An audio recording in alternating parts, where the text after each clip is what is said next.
الحمدللہ وحدہ والصلاة والسلام علی من لا نبی بعدہ۔ سامعین السلام علیکم ورحمۃ اللہ وبرکاتہ۔ سامعین، رشتوں کی رکاوٹ ختم کرنے کے لیے، رشتوں کی بندش توڑنے کے لیے قرآن کریم سے آج میں ایک وظیفہ بتاؤں گا۔ انشاءاللہ اس کی برکت سے رشتوں کے حوالے سے جو بھی رکاوٹیں ہوں گی، بندشیں ہوں گی، وہ ٹوٹ جائیں گی۔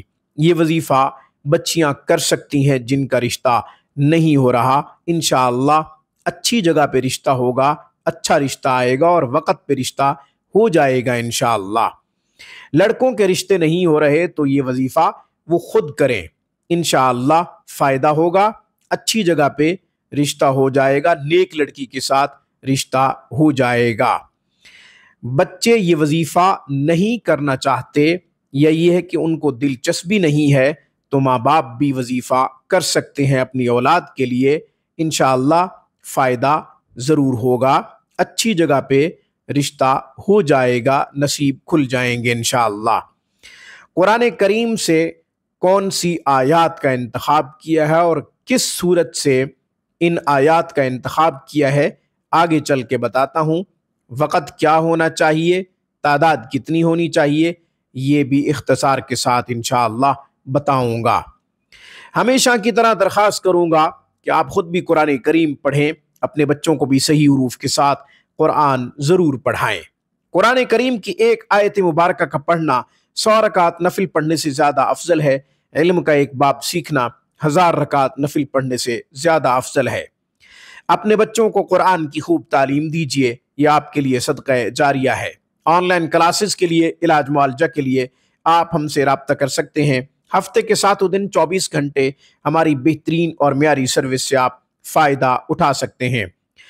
رشتوں کی رکاوٹ ختم کرنے کے لیے، رشتوں کی بندش توڑنے کے لیے سورہ فرقان سے آیات 74، 75، 76 کا انتخاب کیا ہے۔ آیت نمبر 74، 75، 76 کا انتخاب کیا ہے۔ بسم اللہ الرحمن الرحیم۔ ربنا هب لنا من ازواجنا وذریاتنا قرۃ اعین وجعلنا للمتقین اماما۔ اولئک یجزون الغرفۃ بما صبروا ویلقون فیہا تحیۃ وسلاما خالدین فیہا حسنت مستقرا ومقاما۔ یہ 3 آیات، آیت نمبر 74، آیت نمبر 75، آیت نمبر 76۔ طریقہ سن لیجئے اور غور سے سن لیجئے۔ ہر ماہ کی 13، 14، 15 کو یہ وظیفہ کرنا ہے۔ چاند کی تاریخیں ہونی چاہیے، چاند کی 13، چاند کی 14 اور چاند کی 15 تاریخ کو یہ وظیفہ کریں گے۔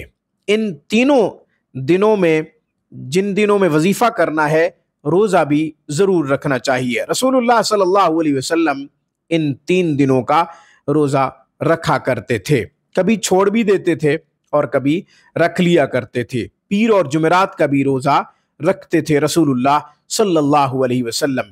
ان ایام کو ایام 20 بھی کہا جاتا ہے۔ 13، 14، 15 کو آپ نے روزہ بھی رکھنا ہے اور یہ وظیفہ بھی کرنا ہے۔ یہ وظیفہ تہجد کے وقت یعنی سحری کے وقت کر لیں تو بہت اچھا رہے گا۔ 13 کو آپ نے وظیفہ کرنا ہے، 14 کو آپ نے وظیفہ کرنا ہے، 15 کو بھی آپ نے وظیفہ کرنا ہے۔ تہجد کے وقت 2 رکعت نفل صلاۃ الحاجت کی ادا کریں اور تہجد کی نیت بھی کر لیں، دونوں نیتیں کر لیں۔ اس کے بعد 3 دفعہ درود شریف پڑھیں، 21 دفعہ ان 3 آیات کو آپ نے پڑھنا ہے، پھر 3 دفعہ درود شریف پڑھنا ہے۔ اللہ تعالیٰ آسمان دنیا پہ اتر آتے ہیں اور یہ اعلان کرتے ہیں کہ کوئی ہے بھکاری جو مجھ سے بھیک مانگے، مجھ سے سوال کرے۔ تو آپ نے خوب مانگنا ہے کہ یا اللہ میرا اچھی جگہ پہ رشتہ ہو جائے، اکیلا تو ہی اچھا لگتا ہے، مجھے دکھ سکھ کے لیے ساتھی چاہیے اور مجھے عطا فرما۔ آپ نے اللہ تعالیٰ سے خوب مانگنا ہے۔ 14 کو بھی یہ وظیفہ کرنا ہے، 15 کو آپ نے یہ وظیفہ کرنا ہے، اس کے بعد آپ نے چھوڑ دینا ہے۔ پہلے مہینے میں رشتہ ہو جائے تو بہت اچھی بات، ورنہ دوسرے مہینے بھی آپ نے یہ وظیفہ 13، 14، 15 کو کرنا ہے۔ پھر آپ نے تیسرے مہینے بھی یہ وظیفہ کرنا ہے۔ انشاءاللہ امید تو ہے اللہ کی رحمت سے کہ پہلے مہینے ہی آپ کا رشتہ ہو جائے گا، یا دوسرے یا تیسرے مہینے میں اللہ تعالیٰ کہیں نہ کہیں سے آپ کے لیے اچھے رشتے کا انتظام فرما دیں گے، اور وہ خوب جانتے ہیں کہ آپ کے لیے کون سا ساتھی مناسب رہے گا۔ آج کی گفتگو میں بس اتنا ہی۔ اقول قولی ھذا واستغفر اللہ، وآخر دعوانا ان الحمد للہ رب العالمین۔